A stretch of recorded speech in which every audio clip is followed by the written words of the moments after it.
5 August রাজনৈতিক পট পরিবর্তনের পর নানা মন্তব্যের কারণে যারা আলোচিত তাদের মধ্যে অন্যতম বিএনপি চেয়ারপারসনের উপদেষ্টা ফজলুর রহমান। সম্প্রতি একটি টেলিভিশন টকশোতে অংশ নিয়ে জামায়াতে ইসলামী ও ছাত্র শিবিরের তীব্র সমালোচনা করেন তিনি।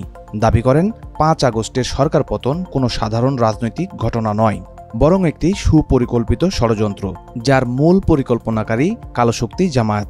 আর আন্দোলন পরিচালনায় সবচেয়ে বড় ভূমিকা রেখেছে বাংলাদেশ ইসলামী ছাত্র শিবির। বিএনপি চেয়ারপারসনের উপদেষ্টার এই বক্তব্য বিভিন্ন মহলে সৃষ্টি করে তীব্র প্রতিক্রিয়া।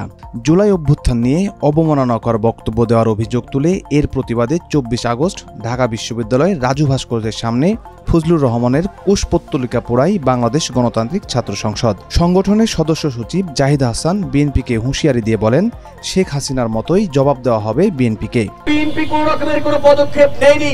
এই ফজলুর রহমান জলদির একটা উদ্ভট কথাবার্তা বলেছে। আজকে দেখেছি নামকে অবস্থা কি শোকজ করেছে। আমরা জানি না এই শোকজের পরে আর কি হবে।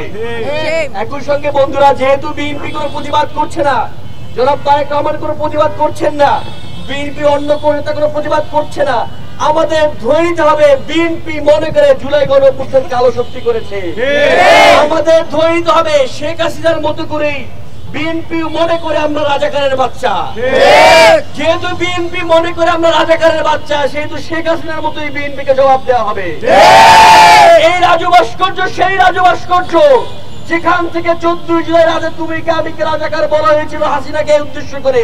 এই রাজু ভাস্কর্য থেকে আমরা আবার উচ্চারণ করছি, হাসিনা এবং বিএনপিকে আমরা এক চোখে দেখতে চাই না, তবে দেখাইতে যদি চান আমরা দেখবো ইনশাআল্লাহ।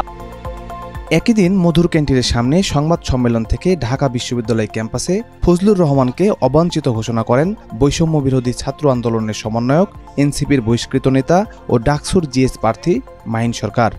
71 এবং 24 এই দুয়ের মাঝখানে দাঁড়িয়ে এই ফজলুর রহমানের মিথ্যাচারের ফলে 71 এবং 24 নামক যে বাইনারি সৃষ্টি হচ্ছে, তার ফলে বাংলাদেশের মানুষের যুগে যুগে চলা যে আজাদির সংগ্রাম, সেটিকে প্রশ্নবিদ্ধ করার পায়তারা করা হয়েছে বলে আমরা মনে করছি।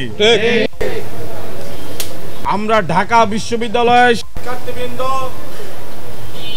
আমরা আমাদের সমন্বিত শিক্ষার্থী সংসদ প্যানেলের পক্ষ থেকে ফজলুর রহমান নামক যে ধৃষ্টপূর্ণ মন্তব্যকারী, তাকে ঢাকা বিশ্ববিদ্যালয় ক্যাম্পাসে অবাঞ্ছিত ঘোষণা করছি।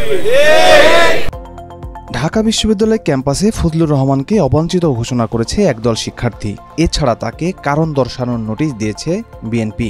আগামী 24 ঘন্টার মধ্যে তাকে লিখিতভাবে জবাব দেওয়ার নির্দেশ দিয়েছে দলটি।